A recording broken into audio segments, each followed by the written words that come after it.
O Jornal da Cultura está começando e traz os seguintes destaques. Partidos da oposição ameaçam entrar na justiça contra a aprovação em primeiro turno da PEC dos precatórios, que teria sido garantida com a liberação de mais de 900 milhões de reais em recursos do chamado orçamento secreto do governo federal. Contrariando o presidente Jair Bolsonaro e o ministro da Economia, Petrobras reage e diz que não há qualquer estudo sobre possível privatização da empresa. Leilão da tecnologia 5G rende quase 47 bilhões de reais e grandes operadoras arrematam as principais faixas de frequência.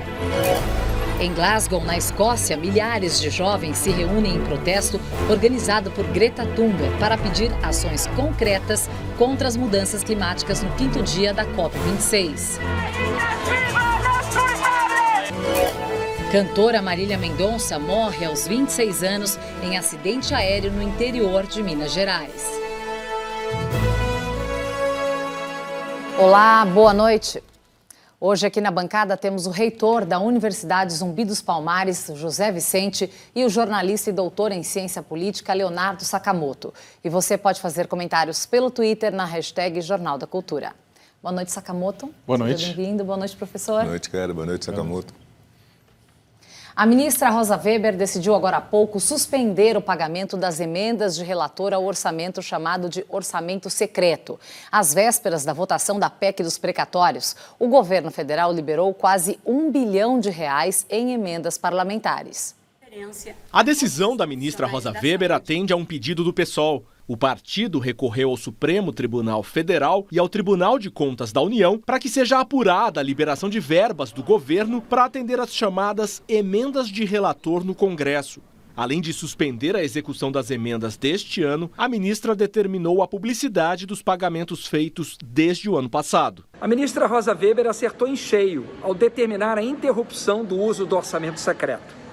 O que nós vimos nos últimos dias na Câmara dos Deputados, com milhões e milhões sendo liberados em emendas para garantir a vitória do governo na PEC dos precatórios, é inaceitável e incompatível com o regime republicano e com a nossa Constituição. Segundo um levantamento da organização Contas Abertas, foram destinados mais de 900 milhões de reais desse tipo de emenda nos dias 28 e 29 de outubro, às vésperas da votação da PEC dos precatórios. O governo depende da aprovação dessa proposta para bancar o programa Auxílio Brasil. Mas é algo muito grave, pois se trata de dinheiro público. Dinheiro público não pode ser utilizado de forma secreta. É óbvio que isso, mais cedo ou mais tarde, irá resultar numa investigação. E eu acredito que os responsáveis serão punidos. Criada em 2019, as emendas de relator deram ao comando da Câmara Federal o poder de decidir quais deputados vão se beneficiar. A PEC do precatório não é para pagar auxílio emergencial, é para pagar esquema de emenda para ter deputado votando maioria e dar sustentação ao governo Bolsonaro. Além da ação do PSOL, deputados de 5 partidos mais o PDT foram ao Supremo questionar a votação da PEC na Câmara. Eles alegam que o presidente da Casa, Arthur Lira, aliado do Planalto, fez manobras ferindo o regimento para garantir a aprovação da proposta. Pedimos essa anulação do processo legislativo porque vários princípios constitucionais e regimentais foram violados. A oposição cita ainda que a edição de um ato da mesa diretora permitindo a votação de parlamentares que estão na COP26 na Escócia foi ilegal. O regimento da Câmara proíbe que parlamentares licenciados participem de decisões do plenário. Editado pouco antes da votação, o ato garantiu o quórum necessário para aprovar a PEC em primeiro turno por uma margem apertada. É um casuísmo violento, antidemocrático, rasga o regimento dessa casa. Os postos do Cadastro Único em várias cidades brasileiras tiveram hoje longas filas. São milhares de brasileiros em busca de informações e cadastramento para benefícios sociais após o fim do Bolsa Família e do auxílio emergencial. Em Salvador, cadeiras, papelão e até manequins foram usados para guardar lugar na fila de atendimento do Cadastro Único. Eles foram colocados no dia anterior pela população. Uma fila imensa também se formou na sede da Secretaria Municipal de Promoção Social e Combate à Pobreza. Do lado de dentro, muita gente aguardava para ser atendida. No Recife, esta central de atendimento também estava lotada. O distanciamento social por causa da pandemia nem sempre era respeitado. Muita gente estava desorientada e em busca de informações. Tinha que vir, se não viesse, eles iam cortar a gente do benefício. Ao vir nas pressas. Eu vim, tá tudo ok. E não precisa disso não, é fake news. Do lado de fora também havia uma grande fila. As famílias que já são beneficiadas pelo Bolsa Família vão ser automaticamente migradas para o Auxílio Brasil. Aquelas que já estão cadastradas, independente de estarem recebendo ou não, se está cadastrada não precisa vir. Se está com o cadastro vencido, eles ganharam um pouquinho mais de prazo por conta da pandemia, então não precisa vir correndo. Pode ficar com tranquilidade, vir até o final do ano. E aquelas pessoas que querem se incluir, aí essas precisam vir, mas também não tem essa necessidade de vir agora. Essa semana não é uma coisa que vai encerrar. Muitas mães com os filhos no colo foram até este centro de referência e assistência social em São Luís. Elas reclamavam da falta de informações e de previsão para o atendimento. Em Campina Grande, na Paraíba, o horário de atendimento na sede do Cadastro Único foi ampliado e o agendamento não é mais necessário. Mas a distribuição de senhas está limitada a 150 fichas por dia. Em Belém, muita gente levou sombrinhas para se proteger do sol forte e encarar uma longa espera. No Cadastro Único de Ananindeua, a fila dava a volta no quarteirão. Muita gente havia chegado na véspera. O Cadastro Único é a porta de entrada para as famílias de baixa renda nos programas sociais do governo. Ele também vai ser usado no Auxílio Brasil, que vai substituir o Bolsa Família. Professor, a população segue aí com muitas dúvidas, como a gente viu, e quem não conseguiu fazer o cadastro ou quem já conseguiu fazer o cadastro, quando vai receber? Ainda falta muita clareza quando o assunto é Auxílio Brasil. Esse programa representa um retrocesso? Tanto quanto o retrocesso, não é? Uma balbúrdia, uma confusão. E isso é fruto de uma confusão que começa no governo e de uma desinformação, uma falta de planejamento, uma falta de capacidade de construir, né, um projeto que pudesse prever essas fases. Olha, nós já sabemos desde o final do início do ano que vai ter que construir alguma coisa, seja o Bolsa Família, seja o próprio Auxílio Brasil, e que essas pessoas talvez precisassem fazer o recadastramento. Então a informação precisaria ter vindo na frente, deveria ter tudo sido organizado, não deveria ter essa confusão. Mas, como você bem viu, nós estamos acompanhando, é o governo que está na maior confusão. Aliás, que Auxílio Brasil, se nem foi aprovada a lei que regula esse recurso, né? E que Auxílio Brasil, se nós vimos aí que isso daí não vai ter fim. Enfim, então foi uma confusão que, de novo, né, judia do povo que já está com todas as dificuldades e que, da desinformação e falta de qualquer acesso, né, a uma informação correta, eles ficam para lá e para cá, na fila, perdendo com criança, tempo. Perdendo tempo e, logicamente, com essa dúvida, ao final, o que vai acontecer mesmo de verdade e quando? E Sakamoto, hoje a ministra do STF, Rosa Weber, ela suspendeu a execução de emendas do orçamento paralelo. O que acontece a partir dessa decisão liminar, ou seja, temporária? É uma decisão temporária, né? Isso agora vai ser votado pelo plenário do Supremo Tribunal Federal, que vai decidir se essa decisão temporária vale por mais tempo ou não. Até lá, vale a decisão da Rosa Weber. E só para deixar claro para o pessoal, gente, emenda é um dinheiro que não é ilegal. Os parlamentares recebem para poder aplicar nas suas bases, nos seus locais, junto com os seus eleitores, e aplicar em hospitais, em educação, em saúde, em asfaltamento e um monte de coisa. Mas emendas precisam ser transparentes, precisam ser claras, precisa saber de onde está saindo para onde está chegando, né? E todo mundo tem que receber o mesmo montante de emenda. O que acontecia com a questão do orçamento secreto? O relator do orçamento, que é a pessoa que faz os cálculos no começo no ano anterior, ele tinha o direito de soltar emendas sem ir para vários lugares e assinava no nome dele. E aí tinha uns cambalachos com a direção da Câmara dos Deputados que esse relator obedecia ao presidente da Câmara, destinando para as bases de quem era aliado do governo. bilhões de reais, sem que a gente soubesse para quem ia. A Rosa Weber falou, acabou com a pouca vergonha, tem que ter transparência e não pode fazer essas transferências dessa forma. Precisa ser feito de forma democrática, caso contrário, isso representa o quê? Compra de voto.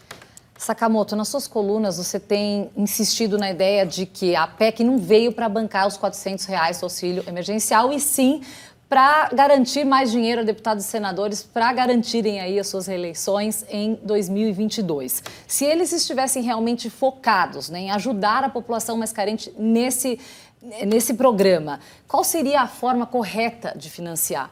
Olha, existe mais de uma forma correta de financiar, Karen, porque, gente, vamos colocar bem claro, a população precisa de uma ajuda financeira agora. O governo esticou a pandemia mais do que deveria, estamos no caos, fome, gente procurando comida no lixo, precisa do dinheiro. Agora, dá para pegar esse dinheiro, por exemplo, de emendas parlamentares, de dinheiro que seria destinado aos próprios parlamentares para poder jogar nas suas bases. Isso, com outro dinheiro, remanejamento aqui e ali, conseguiria bancar um auxílio emergencial, o Auxílio Brasil. O que o governo fez? O governo aumentou, botou os precatórios no meio, que vou já claro, precatório é o quê? É dívida que o governo tem, inclusive com você aposentado, que ele errou no cálculo, né? Isso aí entra no meio. O governo botou precatório, furou teto, juntou um dinheirão, deu 90 e poucos bilhões e ele está planejando que desse total, 10 a 20 bilhões, está planejando internamente, nas discussões de gabinete, que 10 a 20 milhões podem ir para parlamentares, para distribuir para quê? Emendas, muitas delas secretas, para ajudar o quê? Na eleição deles no ano que vem. Ou seja, o pobre que precisa receber o dinheiro está sendo usado como justificativa para mais cambalacho. A Petrobras anunciou hoje que não há qualquer estudo sendo feito sobre uma possível privatização da empresa. A informação foi passada à estatal pelo governo federal e desmente o presidente Jair Bolsonaro e o ministro da Economia, Paulo Guedes. O ministro da Economia voltou a defender a privatização da Petrobras hoje durante a terceira Conferência de Comércio Internacional e Serviços do Mercosul. Toda a matriz energética do mundo indo em outra direção e nós vamos ficar sentado em cima dessa riqueza que foi riqueza um dia e que está ficando obsoleta. Quer dizer, era muito mais importante pegarmos esse recurso e transformarmos em investimento em capital humano, em redução da miséria, redução da pobreza. Fazemos um fundo de remoção da pobreza, de redução da pobreza, justamente acelerando as privatizações. A declaração foi feita no mesmo dia em que a Petrobras divulgou um comunicado em que afirma que consultou o acionista controlador por meio dos Ministérios da Economia e de Minas e Energia e que ambos não apresentaram nenhum estudo sobre a venda da fatia do governo. A empresa seguiu uma exigência da Comissão de Valores Mobiliários. Em meio à polêmica sobre a alta de preços dos combustíveis, o presidente Jair Bolsonaro disse que a privatização da Petrobras havia entrado no radar do governo e que pediu à equipe econômica para estudar a medida. A declaração foi comemorada pelo ministro da Economia. Segundo Paulo Guedes, a especulação teve efeito positivo ao valorizar as ações da Petrobras em 6%. Antes, o ministro, defensor da privatização de todas as estatais do país, já havia sugerido a venda de ações da empresa para custear políticas sociais. Apesar disso, o governo admite que entregar a Petrobras para a iniciativa privada não influenciaria na política de preços, atrelada à cotação internacional do petróleo e à variação do dólar. Em 2021, segundo o IBGE, a gasolina subiu quase 36% e o diesel mais de 33% nas bombas. Sobre isso, a Agência Nacional do Petróleo, Gás Natural e Biocombustíveis aprovou uma resolução que obriga os postos a divulgar o preço do litro com apenas 2 casas decimais, em vez de 3, como é hoje. A medida ainda permite que os estabelecimentos ofereçam o serviço de delivery de gasolina e etanol dentro dos limites dos municípios e a resolução também autoriza a venda de gasolina e etanol pelo chamado transportador revendedor retalhista, que hoje só tem permissão para adquirir e revender grandes quantidades de diesel. E libera postos com bandeira para comercializar combustível de outras marcas, desde que informem o consumidor na bomba. Professor, por que ficar falando na possibilidade de privatizar a Petrobras se o desejo do presidente sempre foi o contrário? E por que Bolsonaro sempre foi contra privatizar a Petrobras? Porque ele nunca quis privatizar nada. Se ele quisesse fazer, já teria feito há muito tempo. Agora, é curioso, né? Nós tivemos nessa bancada analisando quando ele disse que o grande problema da Petrobras era um presidente civil, né? E por conta disso ele estaria colocando um militar, que ia dar jeito na situação. Depois ele disse que o problema não era o militar, o problema era os governadores. E por conta disso, então, ele ia intervir para fazer uma reformulação no ICMS. E agora ele está dizendo que nenhum desses fatores é o problema é a Petrobras que precisa ser vendida. Então está muito bem claro que de uma forma irresponsável, anote-se, né, porque seguramente isso daí balançou o mercado, produziu insegurança, né, jurídica, produziu insegurança estratégica para a Petrobras, não é? Vem então o próprio presidente e o próprio ministro para dizer que não, que nós precisamos vender a Petrobras, né, porque nós precisamos fazer privatização faltando 6 meses para terminar o mandato. Então, de novo, uma cortina de fumaça em que ele faz um discurso, né, para aqueles que gostam e que querem ouvi-lo, mas de uma maneira irresponsável, porque seguramente a Petrobras é uma empresa de todos os brasileiros, tem investido, é uma campeã, né, de tecnologia em todo o país, uma empresa rentável e, como bem disse, o problema do preço de petróleo, pouco importa se for a Petrobras, a Exxon, a Total, tanto faz se for qualquer das demais empresas. Porque o problema não é a empresa, o problema é o preço internacional. Então, está faltando capacidade, está faltando disposição e está faltando vontade política de abaixar o preço do petróleo, do combustível na bomba. Como o governo não tem competência e capacidade para fazer isso, ele fica criando esses fake news. Sim. Agora, caso o governo mude de ideia, porque nesse governo tudo pode acontecer, né, Sakamoto? Caso o governo resolva avançar com a privatização, quanto tempo levaria esse trâmite e isso resolveria o problema da alta dos preços? É que dependeria de ver que tipo de privatização ele está querendo fazer. Se ele está querendo vender qual montante, estuda, se ele fica falando que talvez venda a parte das ações, dilua e deixe o controle. Ou seja, tem várias formas possíveis, né? É claro que uma venda total, uma transferência total dos ativos da União para acionistas privados levaria anos. Um processo de anos, que, como o professor falou, se ele quisesse fazer, ele deveria ter começado há muito tempo. Agora, vamos lembrar a todo mundo que Bolsonaro só fala de privatização da Petrobras porque ele quer terceirizar a responsabilidade pelo aumento dos combustíveis. Porque hoje o aumento dos combustíveis cai na mão de quem? De quem? De quem? De Jair Messias. Aí ele fala, olha, é um batata quente na minha mão, troca essa batata quente, vamos jogar para outra pessoa, terceiriza, vende. Olha que loucura. A pessoa que é simples, ele não está querendo vender a Petrobras porque ele acha que ela não cabe na estratégia do Brasil, ou porque é maior ou menor, porque ela poderia crescer. Não é porque ele não quer ser responsável pelo aumento dos combustíveis. É inacreditável.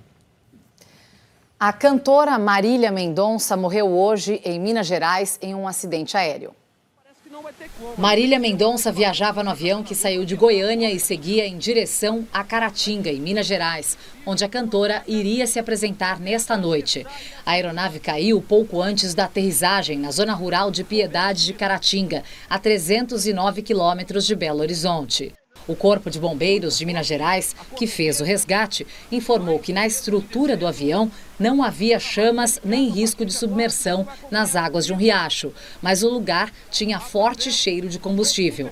A aeronáutica vai apurar as causas do acidente. Segundo a Agência Nacional de Aviação Civil, o bimotor C-90A da Beech Aircraft tem 37 anos, capacidade para 6 passageiros e estava em situação regular. A empresa PEC Aviação, dona da aeronave, que faz táxi aéreo, ainda não se pronunciou. Segundo o Ministério Público Federal, a empresa tem 3 processos por irregularidades. Junto com a cantora estavam um produtor, um assessor, o piloto e o copiloto. Todos morreram no acidente. Tá de novo com essa pessoa. Marília Mendonça nasceu em Cristianópolis, Goiás, e tinha 26 anos. Em 2016, ganhou Projeção Nacional. A cantora e compositora virou ícone do movimento feminejo em 2016, com letras de empoderamento à mulher e sofrência, no momento em que o mercado era dominado pelos homens. Muitos artistas lamentaram a morte de Marília Mendonça. A cantora Ana Carolina escreveu: Marília brilhante, um talento que ressignificou a importância da mulher na música brasileira. Gal Costa postou: estou aqui, arrasada com a morte da Marília, uma menina genial, brilhante no seu segmento como compositora. Caetano Veloso se emocionou: estou chorando, acho que nem posso acreditar. Marília Mendonça deixa um filho de 1 ano. e fiel.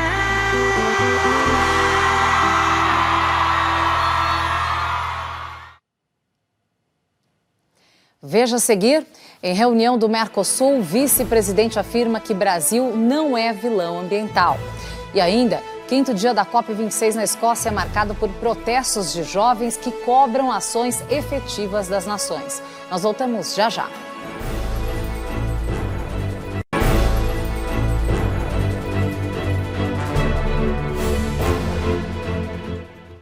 Mais de 25 mil jovens tomaram as ruas de Glasgow hoje na Escócia para denunciar líderes mundiais que não oferecem soluções para as mudanças climáticas. Entre eles, o presidente brasileiro Jair Bolsonaro. A ativista sueca Greta Thunberg afirmou que esta edição da Cúpula do Clima é um fracasso. Donald Trump, Xi Jinping, Jair Bolsonaro e Vladimir Putin, líderes mundiais retratados como criminosos. A cena fez parte do maior protesto registrado em Glasgow desde o início da COP26 no último domingo. A ativista de Uganda, Vanessa Nakate, chamou a atenção para as inundações que devastam países africanos. Falou em injustiça climática e lembrou que, embora o continente seja responsável por apenas 3% das emissões de gases de efeito estufa, sofre os impactos da crise global. A sueca Greta Thunberg chamou a cúpula de fracasso. Disse que esta é apenas uma celebração de 2 semanas de negócios, como de costume. E que se os países quiserem cumprir o Acordo de Paris, precisam cortar emissões de gases poluentes imediatamente. Essa frustração que está colocada pela Greta e pelos jovens de forma geral, como foi apresentado hoje, é totalmente válida. Ela está falando do mundo real, né? É interessante porque a crítica que se faz é dizer que mas isso não é o mundo real, é muito utópico. O mundo real é esse da negociação. Não. O mundo da negociação está andando numa velocidade que não é condizente com o que está acontecendo no mundo real, que são as pessoas já sofrendo as consequências da mudança climática. Dentro da cúpula, outra voz chamou a atenção, a do ex-vice-presidente dos Estados Unidos e ambientalista Al Gore. Ele disse que o mundo ignora as mudanças climáticas da mesma forma como fez com a ameaça do fascismo na década de 1930. Para Al Gore, o planeta já vive um período de consequências e é preciso torná-lo um tempo de soluções. Chegando ao fim da primeira semana de negociações da COP26, o Observatório do Clima, que acompanha as negociações em Glasgow, avalia que houve avanços na área ambiental, mas ainda não há o que comemorar. Para a urgência de vários dos países, a gente continua indo muito devagar. Para uma conferência que demorou 2 anos para ser preparada, né, porque tivemos 1 ano a mais para ser preparado, a expectativa da sociedade e tal é de que a gente possa avançar mais rápido. A semana foi uma semana positiva. Ela foi uma semana suficiente para lidar com o problema? Nem de longe. Professor, que avaliação o senhor faria da COP26? O que faltou acontecer? O que houve de positivo? Foi a edição mais excludente de todos os tempos, como afirmou a ativista sueca Greta Thunberg?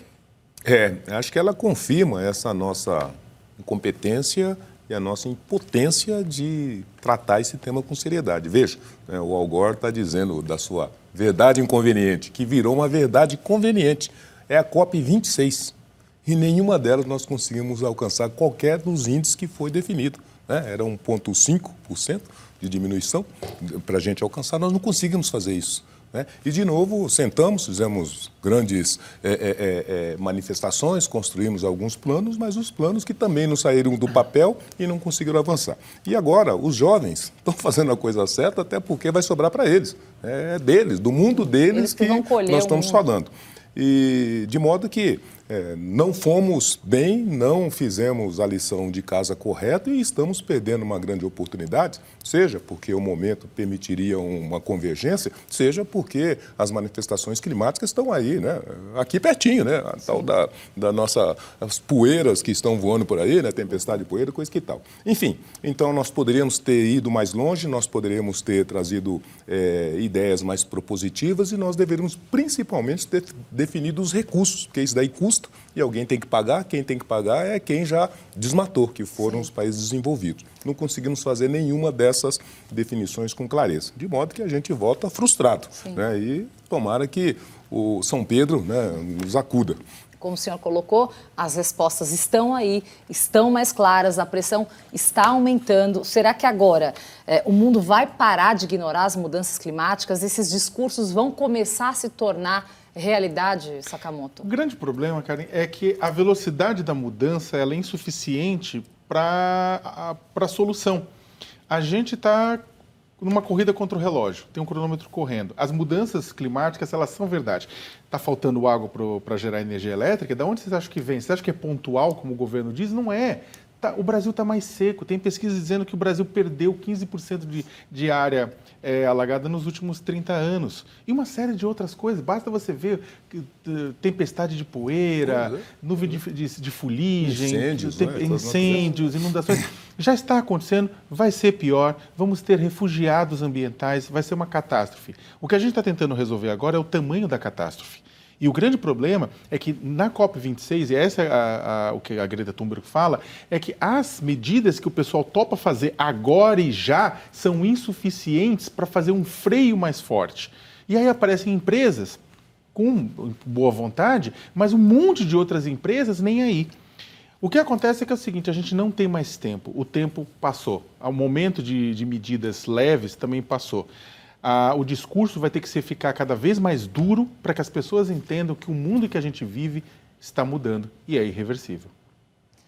O vice-presidente da República disse hoje que o Brasil nunca será um vilão ambiental e pediu dinheiro para ajudar a manter a Amazônia em pé.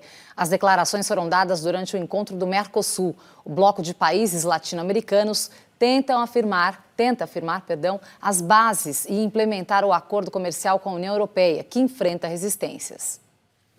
O vice-presidente Hamilton Mourão participou da abertura do encontro do Mercosul e defendeu o combate ao desmatamento ilegal por meio da política de sustentabilidade ambiental do país, com crescimento verde e bioeconomia, e garantiu: o Brasil não é nem nunca será um vilão ambiental. O combate ao desmatamento ilegal na Amazônia. E estamos construindo as bases para um futuro sustentável para a região.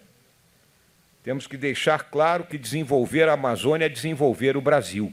Mas para que isso aconteça, segundo Mourão, o Brasil precisa ser pago para manter a floresta amazônica em pé. Sim, senhoras e senhores, pois se vamos preservar 80% da Amazônia brasileira, nós temos que receber por isso. A pauta ambiental do Brasil é vista como um dos entraves do acordo do Mercosul com a União Europeia, que prevê a retirada de tarifas de importação de produtos negociados pelos dois lados. O assunto foi o fio condutor dos debates da reunião de hoje. A previsão é que em 10 anos, as tarifas de exportação da América do Sul à Europa sejam zeradas. A imagem do Brasil na Europa no que tange a questão ambiental está muito ruim. O próprio Macron chegou a dizer que queria observar qual seria, por exemplo, a performance do Brasil na COP26. Isso há alguns meses atrás. E o presidente brasileiro, sequer compareceu à COP26. Um detalhe importante. Em janeiro, o presidente francês Emmanuel Macron assume por 6 meses a presidência do Conselho da União Europeia, o que pode dificultar bastante a implementação do acordo entre Mercosul e o bloco europeu. De olho neste e em outros negócios bilaterais, o governo brasileiro apresentou metas de controle do desmatamento ilegal, do garimpo, das queimadas e da redução das emissões de gases do efeito estufa. Segundo o governo, o objetivo é reduzir em 50% a emissão de carbono até 2030. Anteriormente, era de 43%. E zerar até 2050. Nos próximos 7 anos, a intenção é acabar com o desmatamento ilegal. Até os 2 anos seguintes, reflorestar 18 milhões de hectares de florestas. E ampliar o uso de energias renováveis na matriz energética do país, entre 45% e 50%. O governo também quer recuperar 30 milhões de hectares de pastagens degradadas e ampliar a malha ferroviária. Temos que desenvolver a Amazônia sob os olhares do século XXI, sem necessitar derrubar uma árvore sequer. Na parte da narrativa, realmente houve uma evolução. Nós temos agora que cobrar do governo uma mudança da posição política em relação ao meio ambiente, em relação à Amazônia, para que o Brasil possa cumprir os compromissos que foram assumidos nessas duas últimas reuniões. Bom, Sakamoto, o vice-presidente Hamilton Mourão disse que o Brasil não é vilão e disse também que não precisa provar o que vai fazer para que o bom discurso vire realidade. Agora eu te pergunto, que nação vai querer dar dinheiro para o nosso país, vai querer ajudar o Brasil no escuro? O discurso do vice-presidente, infelizmente, está totalmente fora de lugar. Num mundo globalizado em que países compram matéria-prima de um lugar para outro, onde países fabricam, produzem, outros vendem, produtos, que é totalmente conectado, as diferentes nações precisam entender o que os seus parceiros estão fazendo e como estão produzindo.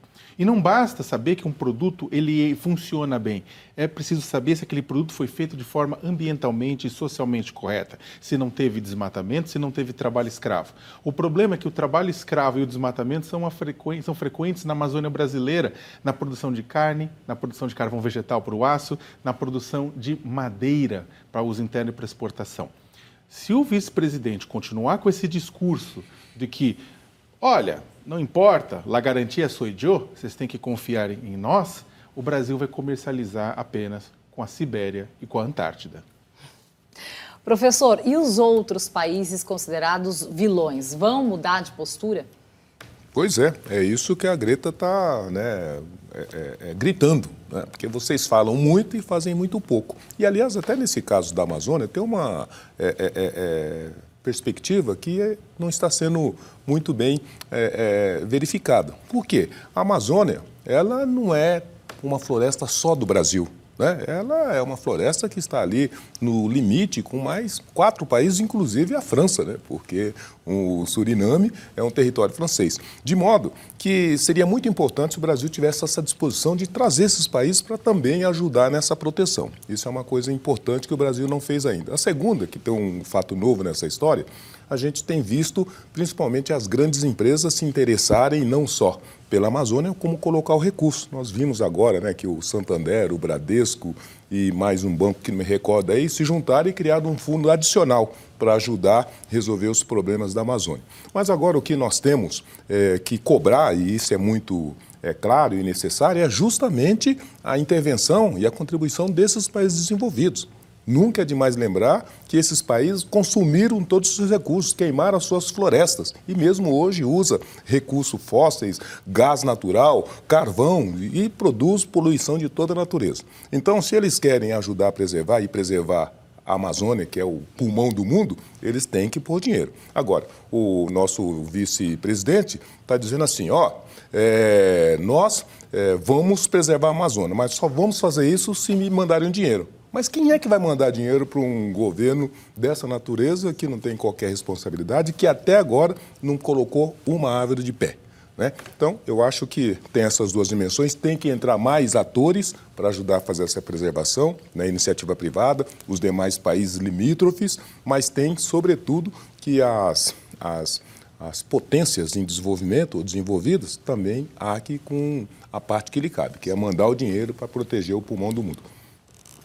E você vai ver em instantes, presidente do INSS é exonerado em meio a uma enorme fila de pessoas que aguardam benefícios. E ainda, leilão da tecnologia 5G rende quase 47 bilhões de reais. Os detalhes você confere já já.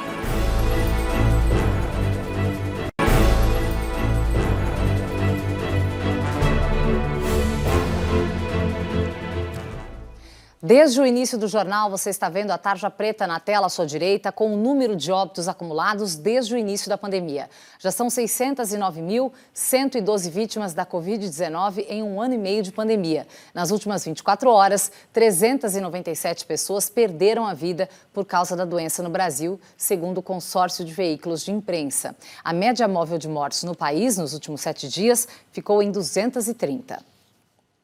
O leilão do 5G terminou hoje em Brasília. A licitação rendeu quase 47 bilhões de reais, um pouco abaixo do previsto pelo governo, porque alguns lotes não tiveram interessados.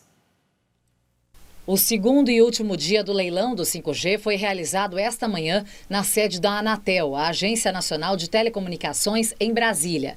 Foram ofertadas 4 faixas de frequências que são espécies de rodovias por onde trafegam os dados. Na faixa de 700 MHz, venceu a novata Winit, que vai operar 5G nacional no atacado. Ela vai ter como obrigação levar 4G às rodovias. Na faixa de 13,5 GHz, considerado o filé mignon das frequências, ganharam nos lotes nacionais as gigantes Claro, Vivo e TIM.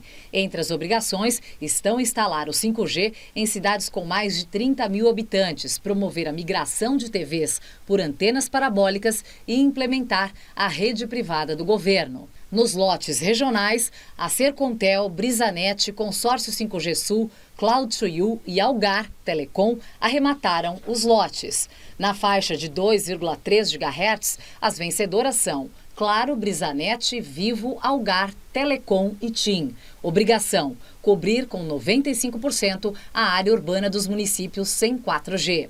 Na de 26 GHz, venceram Claro, TIM, Vivo, Algar, Telecom, Flylink e Neco. Elas vão ter que levar o 5G para as escolas públicas. O leilão movimentou quase 47 bilhões de reais, um pouco abaixo do previsto pela Anatel, porque alguns lotes não tiveram interessados. Na parte arrematada, o ágio foi de mais de 200%.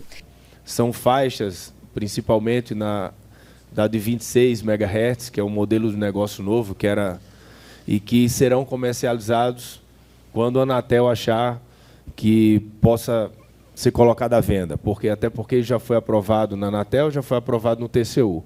Pelo cronograma da Anatel, nas capitais e no Distrito Federal, o 5G vai estar disponível até julho do ano que vem.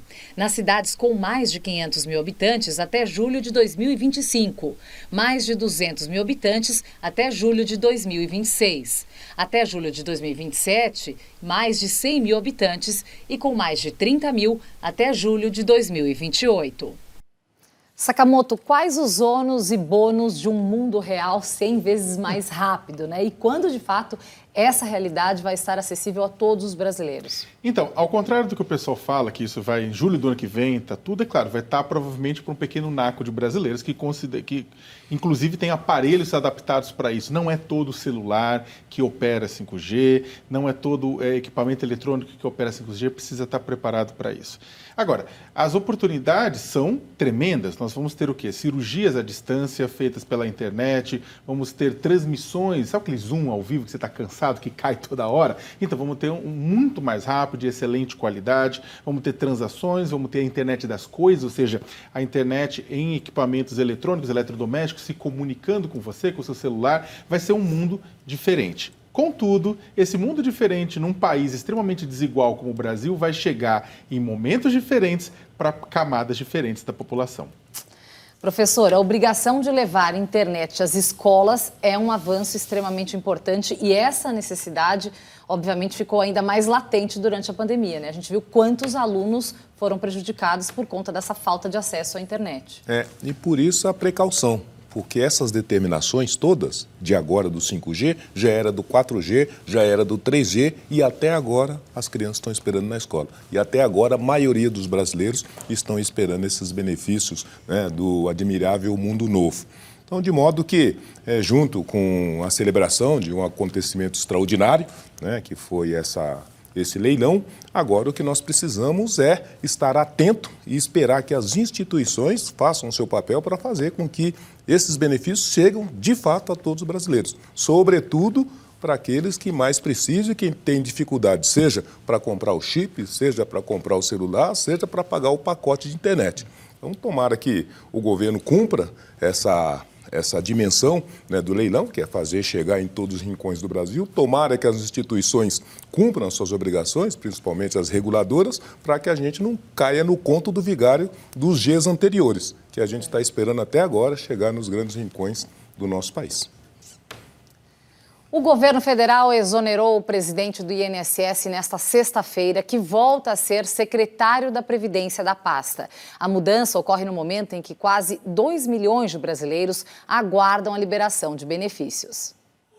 Seu José contribuiu para a Previdência por 39 anos e até agora não conseguiu se aposentar. Sem o benefício, é obrigado a trabalhar como motorista de aplicativo. Eu dei entrada na minha aposentadoria no dia 6/5/2019, né? E ele teve uma negativa em fevereiro de 2020, aonde o escritório de advocacia entrou com um pedido, né, de insalubridade para ser apreciado na própria junta do INSS, que até agora também não foi julgado. E aí a gente entrou com um recurso, né, no próprio INSS para ver se sai, né? E aí já estamos aí aguardando praticamente quase 3 anos, né? Como seu José, hoje quase 2 milhões de brasileiros estão na fila do INSS à espera por benefícios. Todos os meses chegam cerca de 800 mil novos pedidos. Hoje foi exonerado do cargo o presidente do Instituto, Leonardo Rolim, que tinha assumido em janeiro do ano passado e prometia acabar com a fila. Antes dele, Renato Teixeira também tinha essa missão dada, mas não cumprida. Em fevereiro deste ano, o STF homologou um acordo estabelecendo prazos de 30 a 90 dias para que o INSS analise pedidos de benefícios. O Instituto teve 6 meses para se adaptar, mas nem sempre as regras são cumpridas. Por vezes, nós mesmos, advogados, anexamos tudo corretamente e o INSS abre uma exigência pedindo que se anexe aquele documento que já foi juntado. E aí abre-se um prazo, a gente peticiona dizendo que esse documento já consta ali. Um novo prazo para o INSS é dado para ele verificar essa nova petição e tudo isso vai criando uma angústia no segurado. A falta de pessoal complica o atendimento nas agências. Desde 2015, não é realizado concurso para repor a mão de obra. Os contratos dos funcionários temporários terminam este ano. Um pedido de concurso foi feito ao Ministério da Economia, solicitando a abertura de 7.575 vagas para todo o país. E até agora, não houve resposta. Há, de fato, uma necessidade de ser melhorado esse serviço.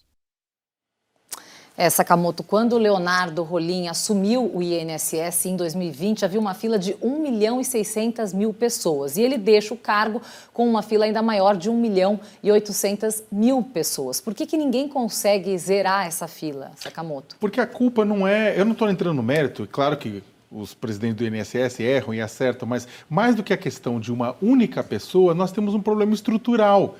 Nós temos o quê? A própria reportagem mostra, nós temos falta de servidores para atender essas pessoas e temos uma estrutura extremamente burocratizada que dificulta esse problema. E aí temos um governo que acha que contratar funcionários públicos é inchar a máquina. Só que contratar funcionários públicos em locais corretos significa destravar fluxos que estão bloqueados. Ao mesmo tempo, é possível desburocratizar. O Bolsonaro, quando assumiu, ele prometeu, vou desburocratizar, o país não desburocratizou. E a prova disso é que você está esperando até agora a sua aposentadoria chegar. É a falta de visão de Estado, é a falta de um projeto de Estado que possa, na verdade, suprir as necessidades onde elas aparecem. Professor, na sua opinião, por que falta tanto interesse em fazer essa máquina funcionar de verdade? Porque o nosso país continua fazendo a escolha preferencialmente para aqueles que podem pagar, para aqueles que têm capacidade de defender seus interesses, para aqueles que, ao final de contas, têm acessos e têm possibilidades. Aquela maioria dos brasileiros da franja social, os mais vulneráveis, aqueles que mais precisam, não tem atendimento nenhum. Não tem acolhimento nenhum. E quando tem é por uma estrutura dessa natureza que não funciona de jeito nenhum. E pior, veja a tragicidade disso. O advogado estava dizendo que entrou com meia dúzia de recursos, não é? O INSS não resolveu isso daí. O que ele vai ter que fazer agora? Vai ter que entrar na justiça. O que vai acontecer com a justiça? Vai, ao final, acolher, deferir e entrar no precatório. O que vai acontecer com o precatório? O governo vai pagar. Então, esse que precisa, que cumpriu os seus requisitos, que está albergado pelo direito, ao final, não vai ter a possibilidade de ser recepcionado na resolução do seu problema, porque a burocracia, porque a indiferença, porque a desconsideração e depois esse sentido de impunidade, não vai permitir. Ele vai morrer, não vai conseguir receber o benefício dele. Essa é a tragicidade. O precatório vai virar emenda parlamentar para financiar a reeleição da base de Bolsonaro. É um absurdo. Isso é um país que não tem seriedade nenhuma. E você vai ver a seguir o adeus a Marília Mendonça. E ainda, o presidente Jair Bolsonaro retira condecorações de 2 pesquisadores. Nós voltamos já já.